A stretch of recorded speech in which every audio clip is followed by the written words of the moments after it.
Saludos amigos del consultorio, les habla Mardelis Jusino y le pedimos que se vaya suscribiendo a nuestro canal de YouTube, Mardelis Jusino TV. Esto es el consultorio Voto 2024. Y en el día de hoy se encuentra el candidato a la gobernación por el Partido Popular Democrático, Jesús Manuel Ortiz. Gracias por estar con nosotros. Gracias a ti por la invitación, un placer estar aquí. Hemos tenido la oportunidad de examinar bastante amplia la parte de la plataforma del Partido Popular Democrático de lo que son las propuestas de salud. Muy interesantes me parece. Veo algunas coincidencias con otros candidatos, pero quiero saber más adelante cuáles son esas distinciones. Pero como cuestión de umbral, ¿qué es la salud para usted? ¿Y cuál es el diagnóstico de la salud de Puerto Rico? Bueno, yo creo que tengo que empezar por decirte que sin un pueblo saludable, tú no tienes posibilidad de desarrollo económico. Y no tienes posibilidades de otras actividades que son importantes para un país en desarrollo y un país, ¿verdad?, que quiere salir adelante. Así que el tema de la salud en Puerto Rico, yo te diría, Mardelis, que de todos los retos que tenemos, pues siempre es difícil no decir este es el reto más grande o aquel es el reto más grande. De todos los retos que tenemos como país, el tema de la salud es uno de los principales. Y lo es me parece a mí, por tres razones principales. El primero es el financiamiento. Obviamente nosotros tenemos un sistema altamente federalizado, lo que nos impone hasta cierto punto unos parámetros en los que nosotros debemos movernos, porque hay 1.5 millones de personas en el plan del gobierno que dependen de que esos fondos estén ahí. Así que es un reto el financiamiento y la lucha constante que tenemos que continuar dando para buscar la paridad y para que esos fondos sigan llegando. La segunda razón, me parece a mí, es por la disponibilidad de los servicios. Puerto Rico es un país, yo estoy seguro que no te lo tengo que decir, tú lo tienes que haber discutido muchas veces aquí, donde los servicios de salud están cada vez más difícil tener el acceso cuando tú tienes que estar 5, 6, 7 meses buscando una cita médica o cuando no todo el mundo tiene el acceso y cuando tienes una población grande sin plan médico, por las razones que sean. Y el tercer paso, precisamente por el tema del éxodo de los profesionales. Yo creo que esos 3 puntos hacen del tema de salud un reto bien grande. Y esa es parte de las razones por las que uno se pregunta cómo llegamos hasta aquí. Sí. Donde tú puedes tener... recientemente en el periódico El Nuevo Día, un doctor, ¿verdad?, experto en cáncer, donde un paciente de cáncer no puede esperar meses por una cita. Pero esa es la realidad que estamos viviendo. Vas a buscar servicios, un endocrinólogo pediátrico, por ejemplo, los niveles de diabetes tipo 2, que no debería ocurrir en niños, está subiendo alarmantemente. Así es. Pero casi no hay endocrinólogos, o sea, pediátricos, o sea, distintas especialidades. Y uno dice, pero Dios mío, ¿qué ha pasado? Que estamos en un punto donde por un ataque de asma te puedes morir. Así es. Y está relacionado, yo creo que ahí es donde se entrelazan los problemas. Porque, por ejemplo, el tercer punto que traigo, que es el del éxodo, pues ciertamente la causa son distintas causales. Está el tema de las controversias con las aseguradoras y lo difícil que es trabajar con ellas y lo que yo creo que intervienen de manera indebida en muchos procesos médicos. Y está el tema de la crisis económica. Y yo le añadiría que es un tercer tema, que es irónico, la tercera razón. O sea, Puerto Rico, nuestra relación política con Estados Unidos, nos presenta una realidad que es positiva para unas cosas, pero significa un reto para otras. ¿A qué me refiero? La movilidad en Puerto Rico. O sea, tú en Puerto Rico con $100 y la licencia de conducir, coges un pasaje y te vas. Así de sencillo. O sea, y eso, pues, qué bueno que es así. Pero eso también presenta un reto porque la gente recibe ofertas o oportunidades en otro lugar y con mucha facilidad se puede ir. Así que el reto que nosotros tenemos aquí es buscar, y parecería como dicen por ahí, un given. O sea, tú necesitas tener un país que tenga acceso a servicios de salud. Eso es básico, ¿verdad? Y si le añades otro elemento que no traje en mi contestación original, el envejecimiento de la población. O sea que al movernos a una población envejecida, van a necesitar más servicios de salud cada vez más. Así que yo, regresando a la primera pregunta, me parece que es uno de los temas principales, que no es de esos temas que tú tienes una varita mágica y lo resuelves de un día para otro. Pero sí, yo creo que hay que dar unos pasos afirmativos para empezar a atender esa realidad y ponerlo como una de las prioridades del gobierno, sin duda. El candidato o candidata que diga que tiene como que la varita mágica y en estos próximos 4 años yo voy a resolver todo esto. No. Ya nosotros llevamos, gracias al Señor, ¿verdad?, unos meses haciendo este podcast de salud y antes de eso, ¿verdad?, hay ciertas situaciones en el país que es importante ser honesto con el país. El asunto, por ejemplo, en este caso de salud, de manejo de los fondos, es bien complicado, más de lo que usted se cree, créame. Es así. Y no es una cosa que uno va a resolver en 4 años. No, pero puede sentar buenas bases. Correcto. Hacia futuro. Por eso las propuestas, hay que tener mucho cuidado con las propuestas.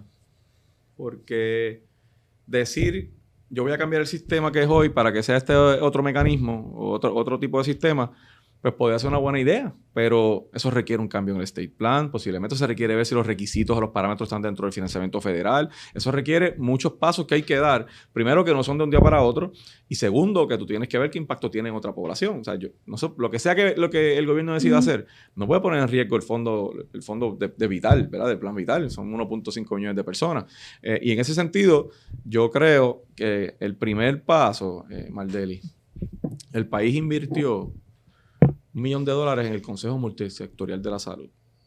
Eso es un grupo que se creó. Que mucha gente no sabe ni que existe. No saben que existe. Y ese grupo tiene un rol que es hacer un análisis del sistema de salud en Puerto Rico y se supone que ellos presenten un informe sobre los distintos modelos de plan de salud, incluyendo plan universal, pagador único, el que sea, para ver cuál es la viabilidad en Puerto Rico con nuestro sistema de las distintas alternativas.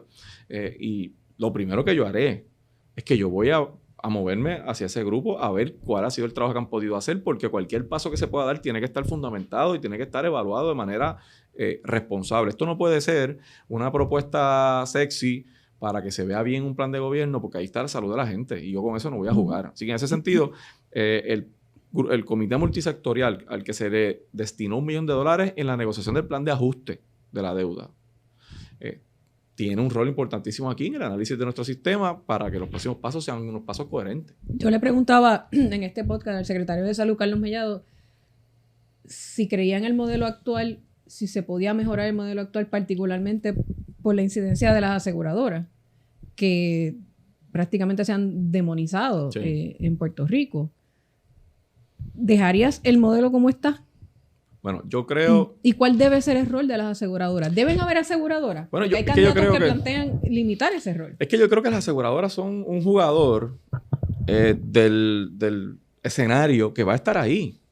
O sea, no, el problema no es si existe o no existe. El secretario planteaba que parte del modelo para recibir los fondos federales que tenía que haber... Exacto. Tenía que existir esa figura. Lo es. Por eso yo decía al principio, cualquier propuesta que se haga tiene que tomar en consideración, primero que tendrías que convencer al gobierno federal, tienes que enmendar el plan y eso tiene que estar dentro de los parámetros para que los fondos federales sigan estando ahí. O hay una alternativa, una segunda, que tenga fondos propios del gobierno para pagar el sistema.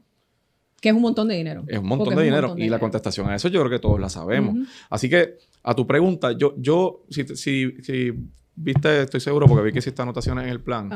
Nosotros lo tratamos de manera responsable. Los cambios que se quieren implementar en el sistema son cambios que yo pueda hacer lo más rápido posible. Y el primer paso, como te dije, es evaluar el trabajo que ha hecho el Consejo Multisectorial de la Salud para ver en dónde estamos. En cuanto a las aseguradoras, nosotros tenemos que controlar y garantizar que no son quienes dirigen el sistema. Ellas tendrán su rol y harán su rol, pero tiene que haber unos parámetros. O sea, no puede ser que las aseguradoras... ¿Eso requerirá cambio de legislación?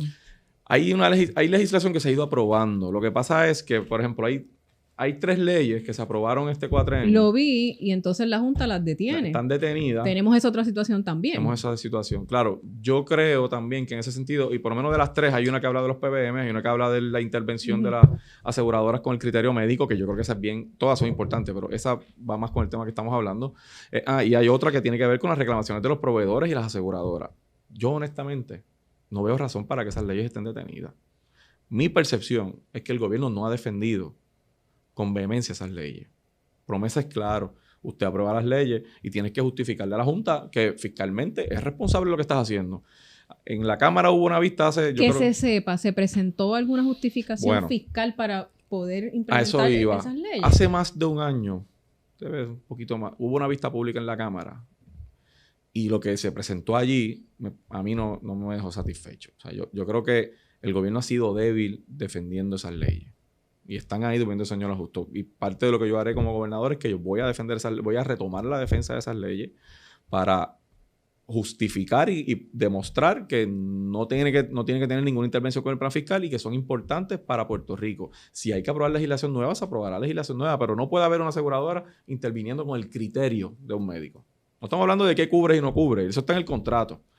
Pero con el criterio médico no debe haber una aseguradora interviniendo. No debe haber una aseguradora dejándole de pagar a los proveedores por meses, casi usándolos como línea de crédito, teniendo el dinero para pagarle, qué sé yo, 3 o 4 meses después. Eso no debe pasar. Y todos los controles que haya que ponerle, los cortapisas, para que las aseguradoras trabajen dentro del marco de acción que tienen que trabajar, hay que hacerlo. Y eso tiene que incluir fortalecer el comisionado de seguros, ver cuáles son las garras que le faltan para que pueda ejercer una función más agresiva. Yo creo que también tenemos que trabajar con ACES. Y yo veo el rol de ACES un poco más... En el caso de comisionado, yo pienso que la intervención, a lo mejor es que no publican todo lo que hacen, no lo sé. Pero a nivel mediático, a nivel público, se ve como muy tímido. Muy poco, no se ve muy poco. Entonces, en cuanto a la justificación o no de estas leyes frente a la Junta y frente a cualquiera, si tú deniegas un tratamiento médico que el médico entiende que necesita, ese paciente va a empeorar. Le va a costar más a la aseguradora. Entonces, le va a costar más al país si es un médico indigente. Claro. Porque entonces el Estado, ¿verdad?, a través de fondos estatales o federales, tiene que asumir esas comorbilidades y el agravamiento de las condiciones. Eso es algo que yo, francamente, a través de todos estos podcasts, no entiendo. No. Y no ha habido uno solo, donde en cámara o fuera de cámara, no ha habido uno solo, donde los profesionales de la salud nos señalen los problemas que tienen, incluyendo una endocrinóloga pediátrica que tuvo que pararse frente a una sala de emergencia, frente a un intensivo con un bebé de un mes, que tenía diabetes y no se le quería dar el tratamiento. Y era literalmente, si ella no se paraba allí en tribuna, ese bebé iba a morir. Entonces son cosas que yo no puedo comprender. Es que esas son las cosas que llevan a que, como tú decías al principio, se hayan demonizado porque se lo merecen en muchas ocasiones. O sea, el comportamiento en demasiadas veces atenta contra la vida de la gente y eso es inaceptable. Ahora, de ahí a decir que no existirán en el mercado, pues yo creo que es un paso, ¿verdad? Me parece a mí que tienen que tener el control que requiera dentro de lo que les toque hacer. Pero el gobierno tiene que asegurarse que no pueden tener control del sistema y no pueden atropellar a los proveedores, no pueden dictarle pautas a los proveedores, no pueden dejar de pagarle a los proveedores y no pueden dejar de cubrir los tratamientos que su contrato y su rol establece que tienen que cubrir. Y en ese sentido hay una pelea más agresiva que dar contra ellos y en nuestro plan de gobierno nosotros lo establecemos así. En el caso de los envejecientes, de los adultos mayores y estos planes, por ejemplo, Advantage.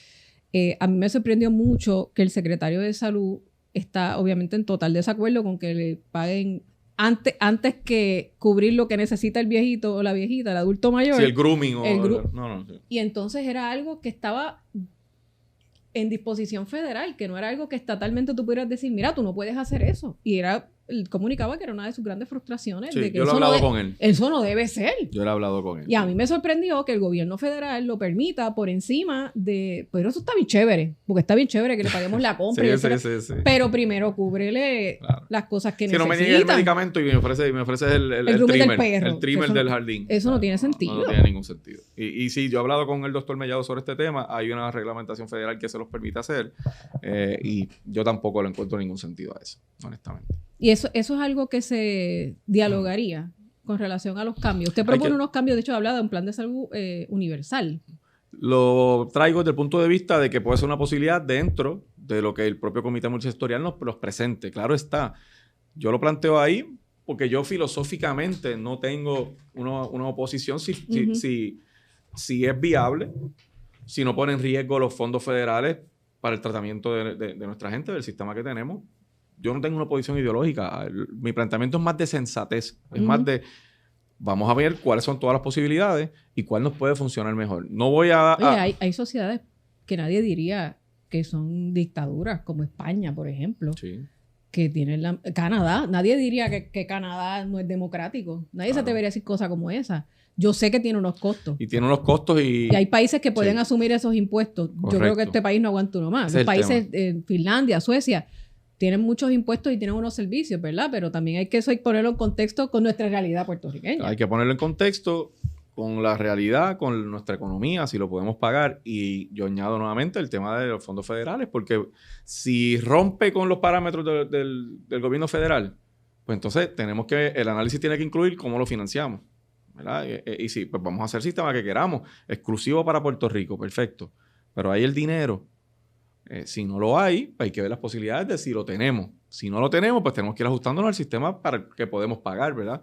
Así que en ese sentido yo no cierro la puerta, pero para mí el análisis del consejo, que tiene $1 millón y tiene profesionales en ese consejo, es importante porque ese informe nos va a presentar todas las posibilidades reales que Puerto Rico podría tener como un sistema. Y antes de hacer cualquier cosa, yo creo que tenemos, si ya invertimos $1 millón en ese proceso, yo creo que hay que ver cuál es el resultado de ese trabajo.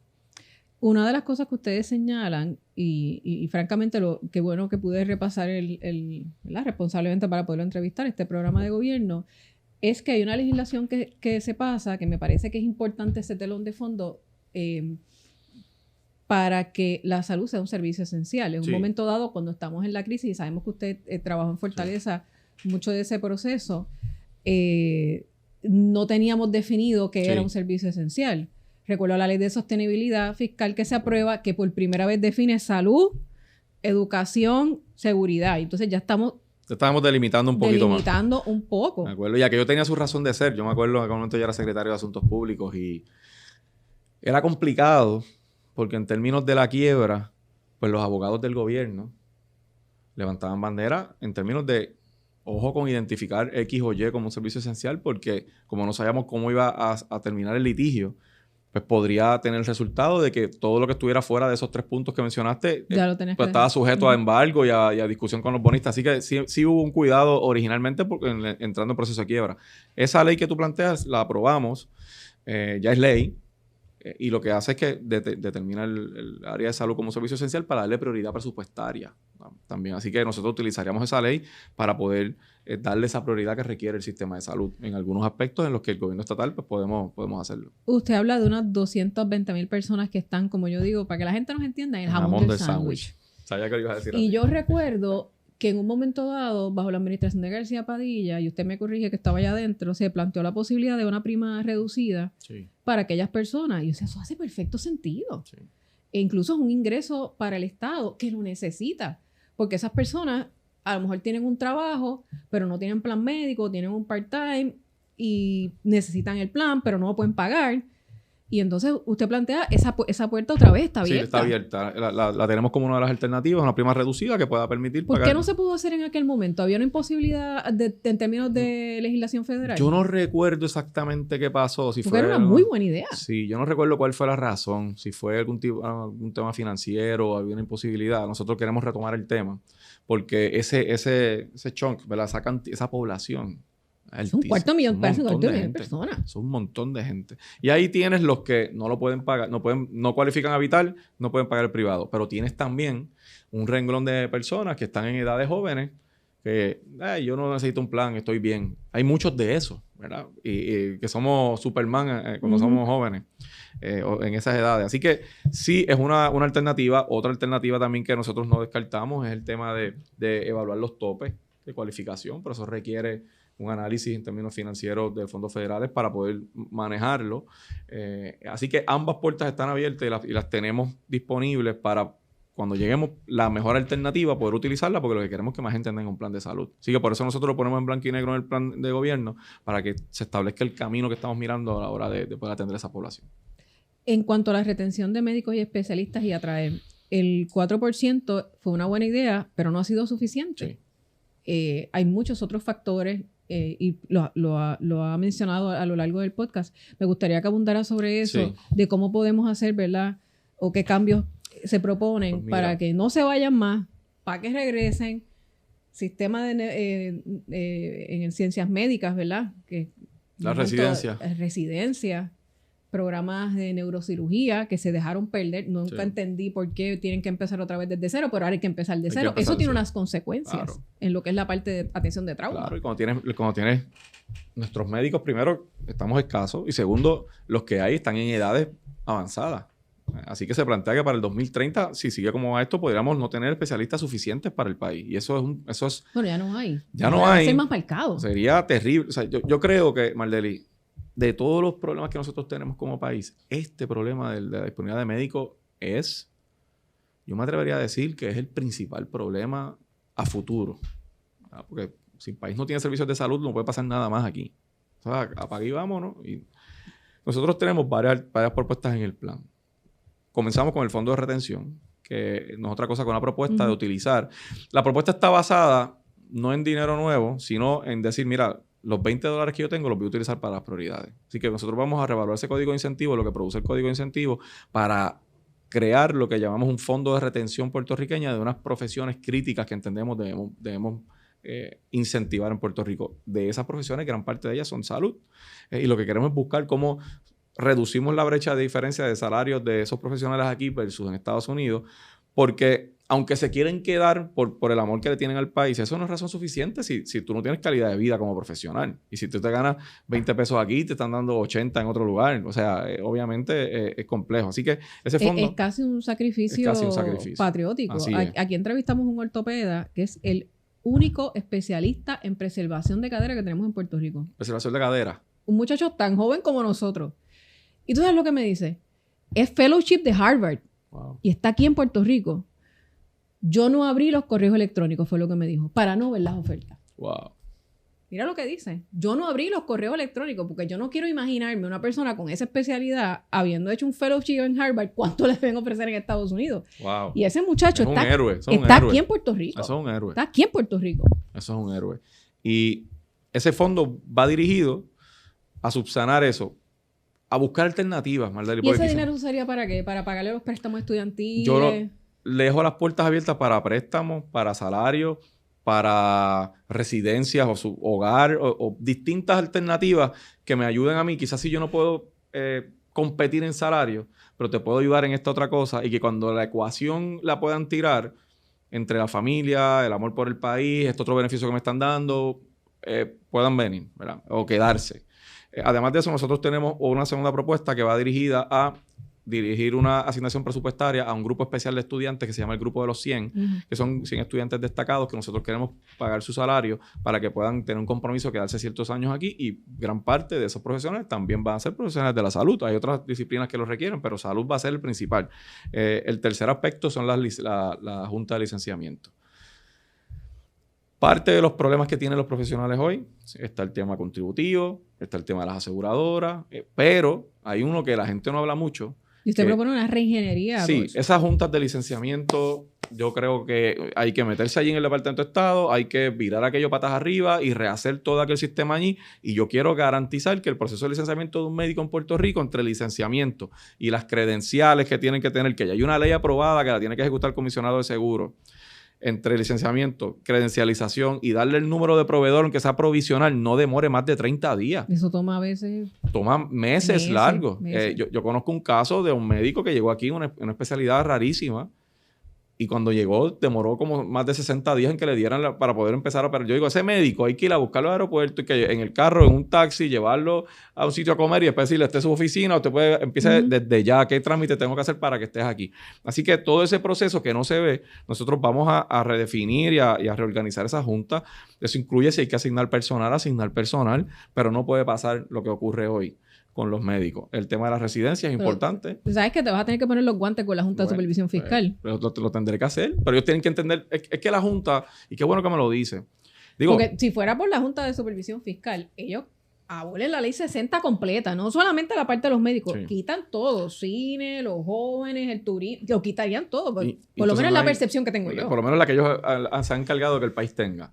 Claro, muchas de esas iniciativas pues no requieren presupuesto adicional en términos de si voy el proceso de licenciamiento lo cambio. Claro, a menos que sea un reclutamiento de personal adicional que haga falta, pero no es un impacto grande.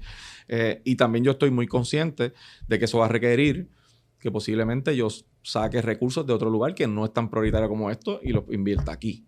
O sea, y yo estoy dispuesto a hacer eso. 20 pesos que tengo en el bolsillo, si lo uso hoy para estas cosas y ya no son tan importantes, lo voy a redirigir para donde... Las veces que menos tenga que intervenir con recursos nuevos es mucho mejor porque tengo que ser responsable en eso.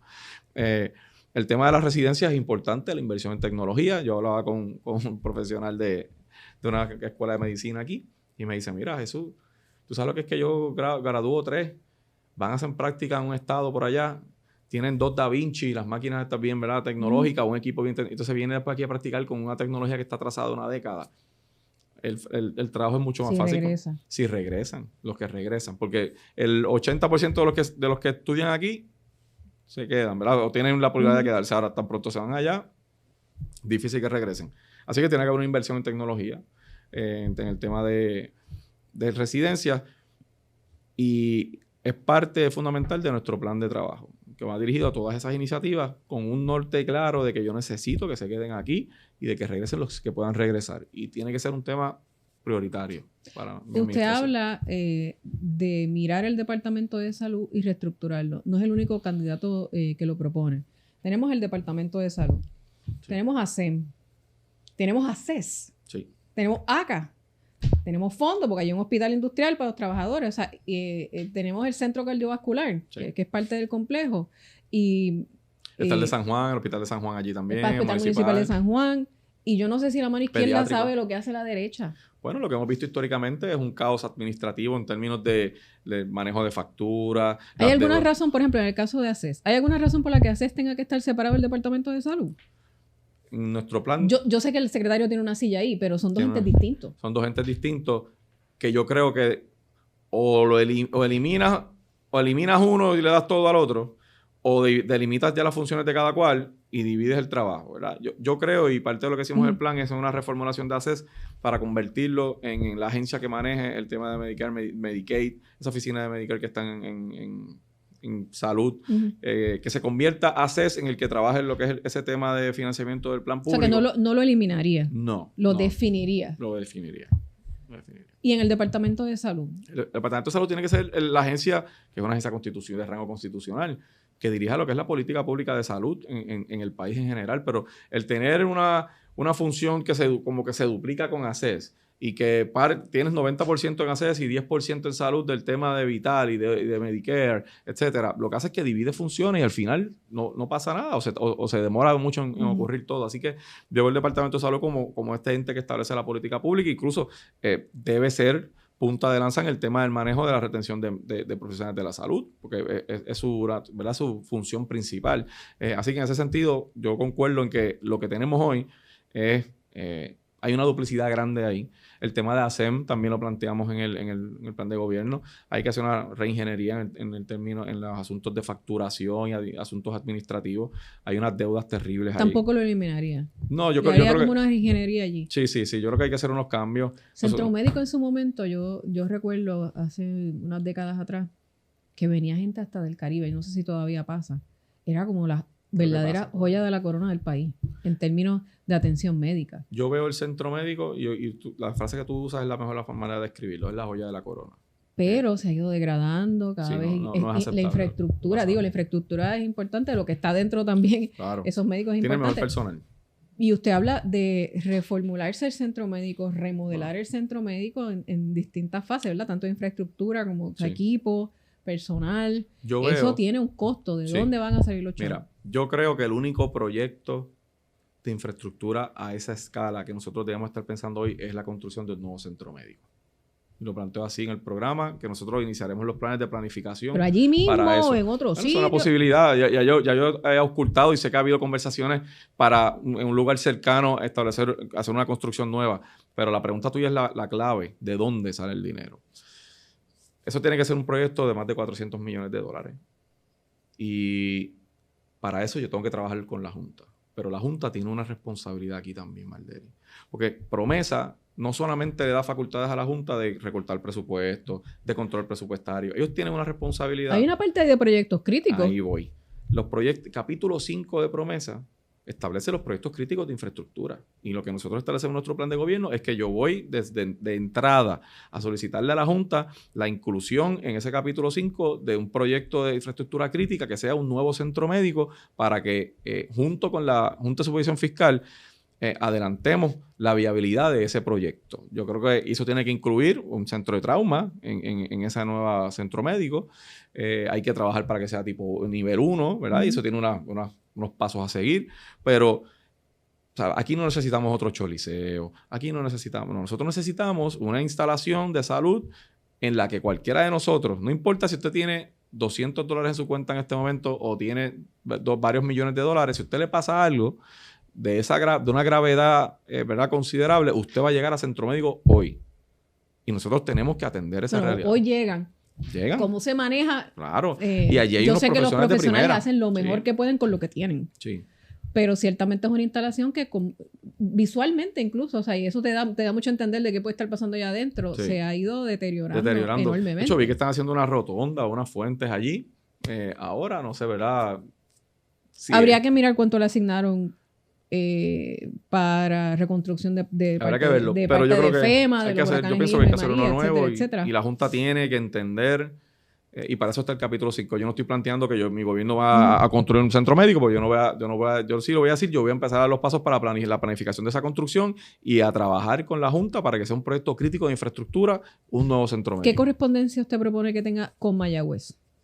Mira, Mayagüez, hay una ley que se aprobó, la ley, no recuerdo el número, no quiero citarla mal, la ley del sistema de trauma integrado, sistema de manejo de trauma integrado, me parece que es el nombre completo, que establece unos protocolos para garantizar que en cualquier parte de Puerto Rico un paciente dentro de la llamada Golden Hour se pueda mover en el sistema de trauma para que se le proteja Esa es la diferencia entre la vida y la muerte. La vida y la muerte. Yo quisiera, y yo sé que la gente del oeste igual, que pudiésemos tener un centro de trauma en Mayagüez. Obviamente eso requiere una inversión que tenemos que tenerla para poder hacerlo y requiere tener también el personal médico aquí que podamos tener allí. O sea, son dos aspectos importantes. Yo creo que debemos trabajar para lograr esa meta, pero en lo que nosotros tenemos una condición para eso, tenemos que garantizar que esa ley se ejecute, la ley del sistema de manejo de trauma integrado, para que haya una conexión directa con Centro Médico de San Juan y garanticemos que cualquier paciente en cualquier parte de Puerto Rico sea manejado de manera adecuada dentro del tiempo que requiere.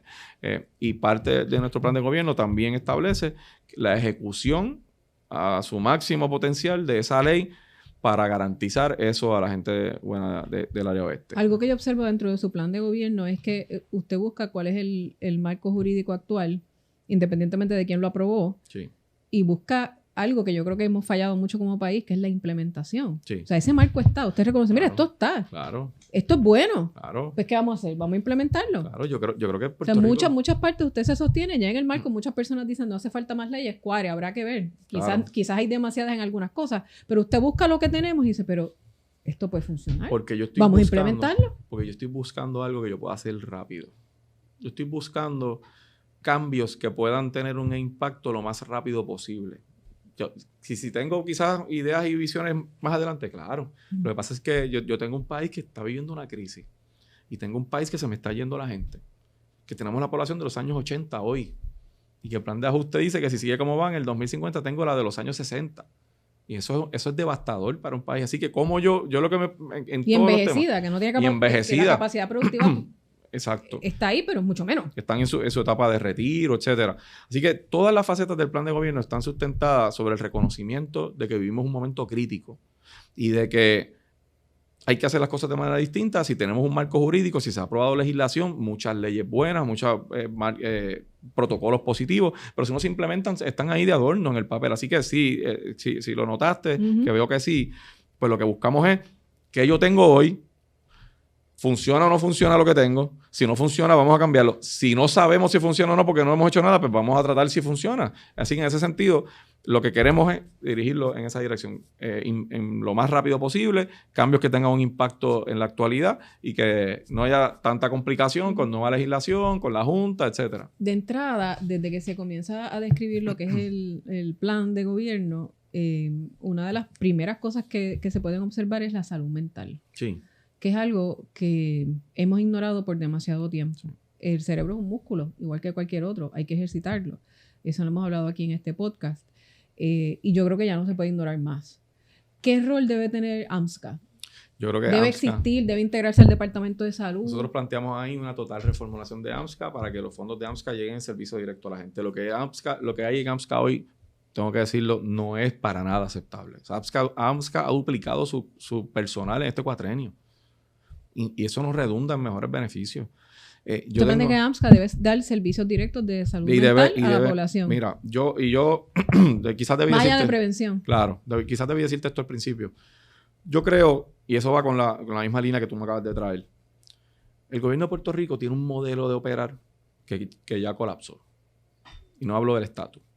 Hablo de nuestro sistema. Nuestro sistema está sustentado de manera vertical un gobernador arriba dando instrucciones hacia abajo, pretendiendo que eso sea suficiente para que los servicios lleguen. Eso en algún momento funcionó. Pero la gran cantidad de fondos federales que tenemos hoy y la realidad que los servicios no llegan demuestran que el problema no es el dinero, es la estructura. Así que yo creo en un modelo más colaborativo, más horizontal, donde el gobierno es un jugador en la mesa, es el responsable principal de que lleguen los servicios. Claro. Pero tiene que traer a la mesa a distintos sectores que operan en esa disciplina y nos pueden ayudar. ¿Por qué? Porque tenemos menos recursos, porque el país es distinto a cuando se desarrolló nuestro sistema, ¿no?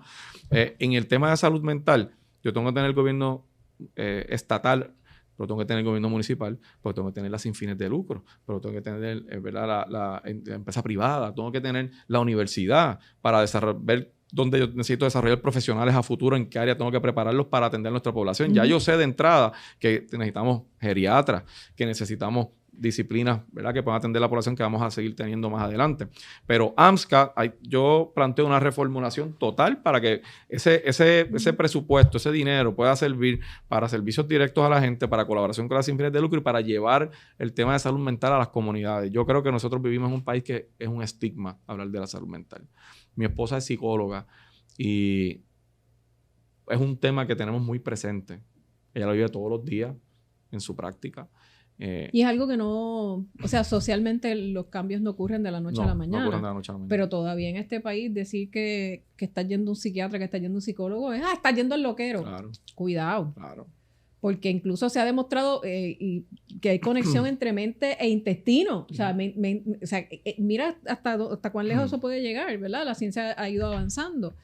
Las llamadas a la línea Paz, cada vez que hay crisis, en los últimos apagones, chequéate cuánta gente está llamando a la línea Paz por el asunto de energía eléctrica y la ansiedad que casi te retrotrae a María. El último estudio que hay aquí sobre el tema de salud mental está como del 2016.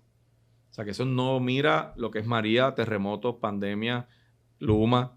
O sea, Puerto Rico, nosotros llevamos más de 10 años o 12 años viviendo constantes estresores en una crisis económica desde el 2006 que ha tenido un impacto y sigue teniendo en nuestra población. Sin hablar del tema de la emigración, que genera que tenemos gente sola aquí, tenemos una crisis de soledad. O sea, si hay algo bonito, la política tiene muchas cosas bonitas, tiene cosas negativas, pero tiene muchas cosas bonitas. Pero una de las cosas que más yo valoro es la oportunidad que tú tienes de visitar todo el país y visitar tanta gente.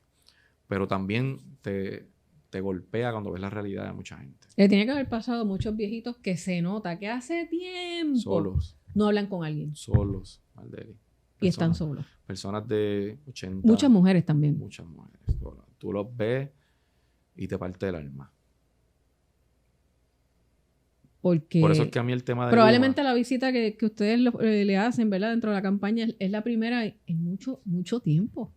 Por eso es que el tema de Luma, alguna gente me plantea que yo traigo el tema de Luma en muchos otros temas porque el tema de Luma tiene un impacto en tantas facetas de la vida de la gente. Hace unos días hablaba con un joven que me decía que su mamá necesita una máquina para vivir. No sé qué tipo de máquina es. Que él tiene una planta pequeña que compró, pero que cuando la luz se va a veces tiene que recordar si tenía combustible para utilizarla porque no merecemos vivir así. Y yo creo que... Y es algo que el Colegio de Médicos este verano hizo una conferencia específicamente con distintas disciplinas. Nosotros tuvimos la oportunidad de cubrir esa conferencia de prensa y habían áreas que yo ni necesariamente había contemplado en términos de lo que son, no es que se tiene que ir la luz, las fluctuaciones en el voltaje pueden afectar una máquina para la que la persona pueda vivir. Las fluctuaciones en el voltaje han fastidiado máquinas de millones de dólares de médicos, de PET scan, de MRI, con el esfuerzo moliendo vidrio que tú traes. Y entonces eso es un aspecto que yo personalmente no lo había visto. No tienen el radar. Hasta que el Colegio de Médicos sienta distintas disciplinas y cada disciplina te empieza a decir, la luz nos afecta de esta manera, el centro de cuidado de envejecientes me afecta de esta manera, es terrible. Mi oficina médica se afecta de esta manera. Y como ellos hacen un llamado a que esto tiene que tener una solución pronto. Es terrible, por eso una de las propuestas principales que hay en ese plan, que no me parece que esté en la parte de salud, creo que está en adultos mayores, puede ser, es los cuidadores. Puerto Rico tiene hoy en los municipios, si hablas con cualquier alcalde o alcaldesa y le traes el tema de las amas de llave o los cuidadores, te van a decir que eso es uno de los temas más difíciles de manejar. Familia creo que tiene un programa de 9 millones, cada municipio hace lo que puede con el dinero que tiene. Pero yo planteo en mi programa de gobierno una iniciativa que se llama el Fondo de Ayuda para Adultos Mayores, y personas con necesidades especiales para coger 225 millones del superávit del gobierno, que hay 2.500 millones. ¿Eso hay que pedirle permiso a la Junta para usar esos chavos? Hay que pedirlo, pero, por ejemplo, a Pedro Pierluisi le autorizaron un crédito contributivo ahora de 300 millones y tanto. El dinero está ahí. Yo quiero asignar 225 para garantizar cuidadores para 25,000 familias. ¿Cómo lo quiero hacer? A través de los municipios. ¿Eso sería anual? Eso sería anual. ¿Fondos recurrentes? Eso sería anual. ¿Por qué? Porque un cuidador, 4 o 5 horas al día, 4 días, quizás 5 días a la semana, no solamente es que va a ayudar a la persona que cuida. Esa es la ayuda principal, sí. Pero ayuda a la familia, especialmente a las mujeres. El 80% de los cuidadores en Puerto Rico son mujeres. Y no son mujeres que no hacen nada más. Son mujeres que tienen hijos y que tienen trabajo.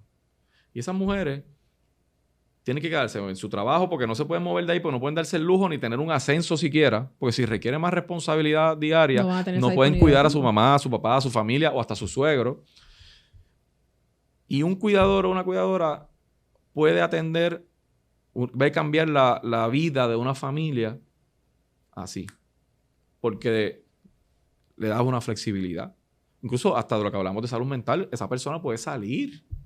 Y necesita ese espacio. O sea, yo tuve un caso, Mardeli, y esto fue cuando yo era secretario de Asuntos Públicos, de una familia en Lares que tienen 3 hijos con perlesía cerebral. 3.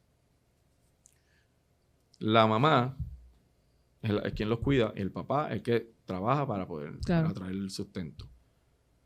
Pero esa familia, esa mujer, no puede salir de su casa. Tienes 3 hijos con perlesía cerebral. En aquel momento tenían 18 y 20 y pico de años. 2 tenían 20 y pico de años y el otro tenía 18. Y yo cuando me fui de allí, obviamente uno se queda con eso. Y yo pensaba en la señora. Y decía, esa señora, ¿qué posibilidad tiene de poder salir a, qué sé yo, a la playa o a ver una película en el cine? Debe estar agotada, fatigada. O sea, la fatiga de los cuidadores. Física, espiritual, mentalmente. ¿Sabes? Es duro. Entonces, si yo tengo esa cantidad de dinero ahí y tengo que decidir en qué lo voy a usar. Yo sé que la comisión reciente quería dárselo a los bonistas de la Autoridad de Energía Eléctrica porque estaban ahí. Pues yo tengo que ponerle las prioridades. Y cuidadores para una población que necesita tanto, tiene que ser una prioridad porque el impacto es gigantesco, no solamente a esa persona, sino a todo su entorno, a su familia, a los vecinos, a todos. Así que en ese sentido, el plan lo tratamos, si lo ves, se divide en pan, tierra y libertad, que es los 3 conceptos del Partido Popular. Porque yo creo que el país lo que necesita hoy, más allá de un gobierno ideológico en términos de estatus y la pelea esta diaria, es de prioridades. Nosotros necesitamos un periodo de fortalecimiento social, económico, que nos permita, en un periodo de tiempo razonable, tener la conversación que queramos tener del tema del estatus, que es la polarización principal, pero desde una posición de fortaleza, no desde una posición de necesidad extrema y de debilidad, porque es que nadie en la vida puede tomar una decisión correcta cuando la tomas en una posición de extrema debilidad o fragilidad, porque eso te lleva a la impulsividad a tomar lo primero que hagas pensando que ese es tu salvavidas. Y en ese sentido, mi gobierno va a ser un gobierno de prioridades de los 3 o 4 puntos más importantes. ¿Cómo Electricidad, trabajado? Adultos mayores, infraestructura, especialmente de carretera, y obviamente el tema de educación y corrupción. Son 5 temas que para mí son... ¿Cómo el haber trabajado con otro gobernador en Fortaleza lo ayuda ahora o lo equipa para decir, aprendí esto? Nada es perfecto. Sí, nada. Debe haber cometido errores. Sí, claro. Porque nada es perfecto en la vida. O sea, pero ¿cómo eso lo equipara ahora en esta función a la que usted aspira? Yo te diría que esa es mi más grande herramienta, porque estar allí, vivir lo que se vive allí, te da una visión grande de cómo opera el gobierno. Y te enseña, si yo te diría errores, yo creo que la gente no espera un gobernador perfecto. Espera primero sensato, honesto y transparente. Cuando las cosas se pueden hacer hay que decirlo. Cuando no se pueden hacer hay que decirlo y hay que buscar alguna otra alternativa por donde se puede. Y hay que tomar las decisiones lo más a tiempo posible. Porque yo te diría que en el gobierno de 2013-2016, quizás si se hubiese decretado la quiebra en el 2013, quizás la historia hubiese sido otra. ¿verdad? Pero es fácil decirlo ahora. En aquel momento habían otros elementos. Pero me ayuda muchísimo en términos de conocer que un gobernante no puede descansar en la comunicación exclusiva que tenga con su secretario. Hay que ir al fil. Hay que ir abajo. Hay que ver lo que está pasando de verdad en la calle. Hay que utilizar las prioridades que tener los... Hay que evitar caer en esa burbuja. Hay que evitar caer en esa burbuja. Ese es el peligro más grande. En la medida que tú, por exceso de trabajo, caíste en la burbuja y tú te conformas con sentarte en la mesa del conference y cómo está la cosa aquí, cómo está la cosa allá, cómo está la cosa allá, y esa es tu verdad, eso te va a condenar. Porque está el que te va a mentir intencionalmente porque es un irresponsable, pero está el que te va a mentir porque él hizo lo mismo en su agencia, le preguntó a lo suyo, abajo le dijeron otro embuste y subió. O sea, es de mentira, mentira, mentira, mentira hasta que llega arriba. Y al final el responsable soy yo. Porque la gente por quien vota es por mí, la cara que está ahí soy yo. Así que ese contacto con la realidad no se puede perder nunca. Y cuando hiciste algo y te salió mal, pues que esa realidad te diga lo que hiciste estuvo equivocado, pues hay que levantar la mano. No, ese no era el camino. Hay que encabullar y volver a tirar. No hay otra. O sea, yo creo que el país valora esa honestidad y yo aprendí muchísimo. No solamente en Fortaleza, sino todo el proceso que me ha traído a mí hasta aquí. Yo estoy convencido de que me ha preparado de la manera en que yo pueda ahora ejercer esta función con una visión bien amplia de todo lo que es gobierno y de todo lo que el país ha vivido por los pasados 20 años, ¿no? Hay una parte que no hemos traído, que es el asunto de la prevención, bien importante. Y me marqué un aspecto porque como mamá de una niña de 6 años, usted hablaba de prevención en verdad lo que es en la práctica. Y también me viene a la mente que en paz descanse Piti Gándara, que cuando trató de trabajar este asunto, gracias a Dios se aprobó, pero con el asunto de que le ofrecieran agua a la gente en los centros de comida rápida, aquello fue un escándalo. Yo no sé, ninguno cerró, están ahí todavía. Y bastante agua que venden. Y bastante agua que venden. Yo soy uno que si me paro en algún lugar es con agua, no es con... Pero en el asunto práctico de la prevención, cuando hablamos, por ejemplo, usted lo divide en primaria, secundaria y terciaria. En la prevención primaria yo tengo aquí escuelas y máquinas expendidoras. No sé todas, pero por ejemplo, en la que está mi hija, ¿cómo yo le digo a ella que las bebidas carbonatadas son malas? Te van a provocar 20,000 condiciones, te pueden precipitar diabetes, 1,000 cosas. Obesidad, sobrepeso. Sí. 70% de la población aquí está obesa o sobrepeso. Eso es un problema. Eso es un problema. ¿Cómo yo le digo eso a ella si tiene en la escuela, en el entorno escolar, una máquina expendedora con un montón de dulces? Y yo sé, y yo creo en la libertad de prensa, yo entiendo que tú también, pero ¿cómo yo le digo eso?